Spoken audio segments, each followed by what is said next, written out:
నాన్న నాకు చనిపోవాలని లేదు, ఎట్లనైనా చేసి నన్ను బతికించు. అల్లారు ముద్దుగా పెంచుకున్న కన్న కూతురు హాస్పిటల్లో చావు బతుకుల మధ్య కొట్టుమిట్టాడుతూ తల్లిదండ్రులని ఈ మాట అడిగితే వాళ్ళు అనుభవించే నరకం ఎంత దారుణంగా ఉంటుంది ఒకసారి ఊహించుకోండి. వరంగల్ ఎంజీఎం ఆసుపత్రిలో 22 ఏళ్ల ఎలిషాల గాయత్రి అనే అమ్మాయి చేసిన ఆర్తనాదాలు ఇవి. ఆ అమ్మాయి చనిపోయి 2 రోజులు అవుతుంది. ఇప్పటికీ అవే మాటలు ఆ తల్లిదండ్రుల చెవుల్లో మారుమోగుతున్నాయి. ఈ అమ్మాయి కథ ఏంటో వింటే ఎవరికైనా కళ్ళ నుంచి నీళ్ళు రావాల్సిందే. దేశవ్యాప్తంగా ఇటీవల మహిళలు భర్తల్ని చంపుతున్నారని, మహిళలు బాయ్ ఫ్రెండ్స్ని చంపుతున్నారని, ఇట్లా రకరకాలుగా మహిళల మీద ఒక రకమైన భావోద్వేగ దాడి జరుగుతుంది.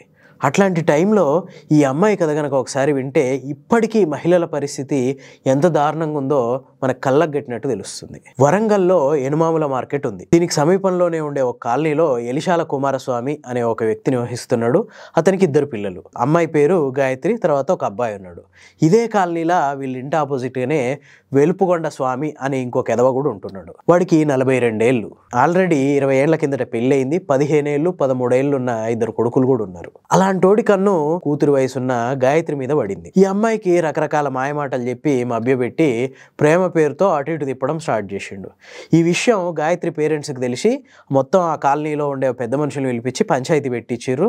ఆయన ఆ కాలనీ నుంచి ఎలగొట్టిర్రు. దాంతో వాడు హన్మకొండకి వెళ్ళి భార్య పిల్లలతో వెళ్ళిపోయి అక్కడ కాపురం పెట్టిండు. కానీ గాయత్రిని మాత్రం వదలలేదు. రెగ్యులర్గా ఫోన్లు చేస్తుండేవాడు. కలిసి బతకలేకపోతున్నాం, ఏం చేద్దాం, ఎలాగైనా మన ప్రేమను బతికించుకోవాలి, ఇట్లాంటి ఎమోషనల్ కబుర్లు చెప్పి ఆ అమ్మాయిని లొంగ తీసుకున్నాడు. ఇదే టైంలో 22 ఏళ్ల ఈ గాయత్రికి పెళ్లి చేద్దామని చెప్పి తల్లిదండ్రుల సంబంధాలు కూడా చూస్తున్నారు. సో ఇది ఇట్లా జరుగుతుంటే జూలై 2వ తారీఖు అర్ధరాత్రి టైంలో ఇంట్లో ఉన్న 10 తులాల బంగారం, ఆల్మోస్ట్ 2 లక్షల క్యాష్ తీసుకొని గాయత్రి ఇంటి నుంచి పారిపోయింది. దాంతో ఈ పేరెంట్స్ వెళ్ళి పోలీస్ స్టేషన్లో కంప్లైంట్ ఇచ్చిర్రు. ఆ కేసు నడుస్తుండగానే ఈ గాయత్రి, ఈ వేలుపుకొండ స్వామి వీళ్ళిద్దరూ విజయవాడ, గుంటూరు అక్కడక్కడ తిరిగి లాస్ట్కు ఫైనల్గా వేములవాడ వచ్చి అక్కడ పెళ్లి చేసుకున్నారు. ఆ పెళ్లి చేసుకున్న తర్వాత అక్కడే ఒక రూమ్ పెట్టి కాపురం పెట్టాలని చెప్పేసి అనుకున్నారు. కానీ అక్కడ ఎవరు వీళ్ళకి రూమ్ రెంట్ ఇవ్వలే. ఎందుకంటే 42 ఏళ్ల వ్యక్తి, వాడు చూస్తే పచ్చి ముసలోళ్ళలాగా కనిపిస్తున్నాడు. ఈ అమ్మాయి ఏమో యంగ్. సో వీళ్ళని చూసి ప్రతి ఒక్కడికి అనుమానం వచ్చి ఎవడు వాళ్ళకి రూమ్ రెంట్కి ఇవ్వలే. దాంతో మళ్ళీ వరంగల్కే వచ్చి అన్నారం షరీఫ్ అనే ఒక ఏరియాలో ఒక రూమ్ తీసుకొని అద్దెకున్నారు. ఆ తర్వాత ఏం జరిగిందో తెలీదు. ఈ నెల 10వ తారీఖున, అంటే జూలై 10వ తారీఖున అర్ధరాత్రి టైంలో వీళ్ళు రూమ్కి రెంట్కి తీసుకొని ఉంటున్న ఇంటి ఓనరు గాయత్రి వాళ్ళ ఫాదర్కి ఫోన్ చేసి ఇట్లా మీ అమ్మాయి ప్లస్ ఆ అమ్మాయితో ఉంటున్న వ్యక్తి ఇద్దరు గడ్డి మందు తాగిర్రు, చనిపోయే పరిస్థితిలో ఉన్నారు, వీళ్ళని ఎంజీఎంకి తీసుకెళ్తున్నాం, మీరు ఇమీడియట్గా రండి అని చెప్పి ఆ ఫోన్ సారాంశం. వీళ్ళు ఇమీడియట్గా తల్లిదండ్రులు వీళ్ళ బంధువులు ఇమీడియట్గా ఎంజీఎం హాస్పిటల్కి వెళ్ళిర్రు. అక్కడికి వెళ్ళి చూసేసరికి ఈ అమ్మాయి చావు బతుకుల మధ్య కొట్టుమిట్టాడుతూ ఉంది.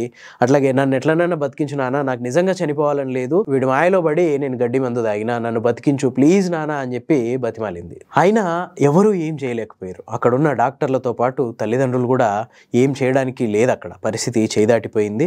ఆ తర్వాత ఆ వేలుపుకొండ స్వామితో పాటు గాయత్రి కూడా చనిపోయింది. కూతురేజున్న పిల్లని మభ్యపెట్టి తీసుకెళ్లిపోయి ఆ అమ్మాయిని రకరకాలుగా తిప్పి లాస్ట్కి ఆత్మహత్య చేసుకునేలా ప్రేరేపించిన ఈ స్వామి లాంటి ఎదవలు సమాజంలో చాలామంది ఉన్నారు. వాడు చావడంతో పాటు ఎంతో భవిష్యత్తున్న ఒక అమ్మాయి జీవితాన్ని కూడా సర్వనాశనం చేసిండు. 1-2 చెడు సంఘటనలు, ఏది Meghalaya honeymoon case, Gadwal bank employee case, ఇట్లాంటివి చూపించి మహిళల్ని నిందించే ఈ సమాజం మరి ఇలాంటి అఘాయిత్యాలు రోజుకు ఎక్కడో చోట జరుగుతున్నాయి. మరి వీటికి ఏం సమాధానం చెప్తుంది? అంతేకాదు ఆ మేఘాలయ హనీమూన్ హత్య కేసు కానీ, గతంలో అమీన్పూర్లో 3 పిల్లల్ని చంపి భర్తను కూడా చంపాలని చూస్తున్న మహిళ కేసులో, వీళ్ళందరి కేసులో ఒక కామన్ పాయింట్ అర్థం, వాళ్ళకి ఇష్టం లేని పెళ్ళిళ్ళు చేసి బలవంతంగా ఒక బంధంలోకి నెట్టేస్తే అక్కడ ఇమిడే మెచ్యూరిటీ లేక రకరకాలుగా ఆలోచించి ఫైనల్గా ఒక పిచ్చి నిర్ణయం తీసుకొని వాళ్ళ జీవితాల్ని వాళ్ళే నాశనం చేసుకున్నారు. అలాంటి వాళ్ళని సాగ్గా చూపించి మొత్తం మహిళలే ఈ జనరేషన్లో బరితెగించిర్రు అని చెప్పి నిందిస్తున్నాం. మరి ఈ స్వామి లాంటి వాళ్ళని ఎవరు ఆ బంధంలోకి బలవంతంగా దూసిర్రు? ఈ గాయత్రితో బంధం ఏర్పరచుకోమని బలవంతం ఎవరు చేసిర్రు? స్వతహాగా వాడు తీసుకున్న నిర్ణయమే కదా ఇది. ఇలాంటి ఎదవల్ని మాత్రం మనం క్షమించి వదిలేస్తాం సమాజం, వాడు తప్పు చేసిన. ఎందుకంటే మనం ఇంకా పితృస్వామ్య భావజాలం నుంచి బయటికి రాలేకపోతున్నాం. మగాడు 100 తప్పులు చేసినా వాడిని ఇప్పటికీ ఏమైనా అనడానికి నోరు రాదు. వాడితో కలిసి తప్పు చేసిన ఆడదాన్నే బరితెగించింది అంటాం. మగాడు ఎన్ని తప్పులు చేసినా ఆడది క్షమించి సర్దుకుపోతే అది పెద్ద గొప్ప. ఎదురు తిరిగితే మాత్రం బరితెగింపు.